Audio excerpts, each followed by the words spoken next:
ইব্রাহিম আলাইহিস সালাম তাফসীরের মধ্যে আসে ইব্রাহিম আলাইহিস সালাম যখন কি করছেন বিবি বাচ্চাকে রেখে দিয়ে চলে যাচ্ছেন পিছনে পিছনে একবার করে তাকিয়ে দেখছেন যখন অনেকটা চলে গেছেন আর তাকালেও দেখতে পাওয়া যাচ্ছে না সেই জায়গায় ইব্রাহিম আলাইহিস সালাম একটা দোয়া করেছেন কি দোয়া রব্বানা ওয়া বা'আস ফীহিম রাসূলাম মিন রব্বানা أسكنت من ذريتي بواد غير ذي زرع عند بيتك المحرم ربنا ليقيموا الصلاة فاجعل أفئدة من الناس تهوي إليهم وارزقهم من الثمرات لعلهم يشكرون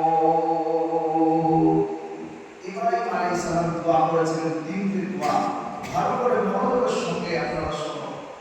উনি প্রথম নম্বর আল্লাহ রাব্বুল আলামিনকে সেই সময় কি বলতে জানেন রব্বানা ইন্নী আসকানতু মিন যুররিয়াতি বিওয়াদিন গায়রি যী জার'ইন ইনদা বাইতিকাল মুহাররাম বলেন আমার প্রভু তোমার এই পবিত্র ঘরের কাছে আমার এই সন্তানাদি বাচ্চাকে রেখে যাচ্ছি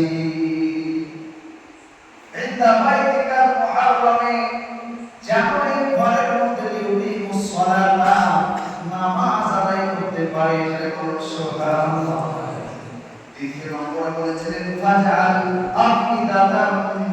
মিনান নাস বলেন আমার রব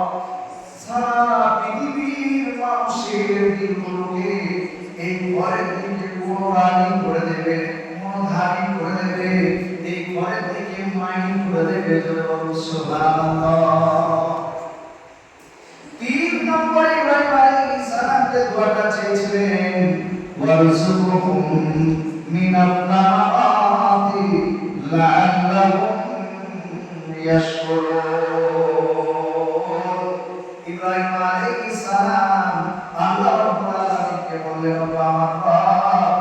এদের জন্য ফল ফুল দিয়ে রুজির ব্যবস্থা করে দিও সুবহানাল্লাহ লাআল্লাহুম ইয়াশকুরুন যাতে করে ওরা তোমার শুকরিয়া আদায় করতে পারে বলুন সুবহানাল্লাহ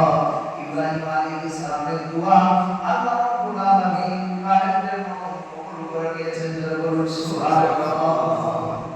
তিনটেই কবুল হয়েছে কি বললেন যে এই ঘরে যেমন নামাজ কায়েম হয় এই জন্য কি করলাম এদেরকে ছেড়ে দিয়ে চলে গেলাম আল্লাহু আকবার বাইতুল্লাহ শরীফে